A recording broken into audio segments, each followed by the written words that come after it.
The ratio of the prices of A and B is 5:9 and prices of C and D is 24:13. The price of C is 1500 more than the price of B and the price of D is 1300. Find the price of A. ఇక్కడ మనకు 4 articles యొక్క price ఇచ్చాడు. A:B:C:D. A:B యొక్క first కండిషన్లో ratio 5:9 ఉంది.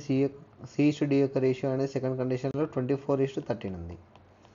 But there is no common ratio between the ABCD. కాబట్టి ఇక్కడ the price of C is 1500 more than the price of B అన్నాడు.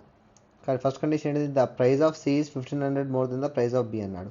అంటే B plus 1500 is equal to value of C. This is the first condition. And the second కండిషన్లో ఏమి ఇచ్చాడు? The price of D అనేది 1300 ఇచ్చాడు. Price of D అనేది 1300 ఇచ్చాడు. మనకు D యొక్క రేషియో ఉంది. D యొక్క ratio 13 parts is equal to 1300 అయినప్పుడు 1 పార్ట్ ఏమవుతుంది? 1300 100.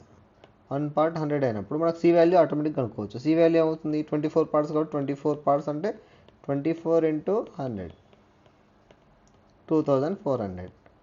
దీని నుంచి మనం B యొక్క వాల్యూ అనేది కనుక్కోవచ్చు. ఎందుకు కనుక్కోవచ్చు అంటే ఫస్ట్ కండిషన్లో B plus 1500 is equal C కాబట్టి B plus 1500 is equal to C అంటే 2400.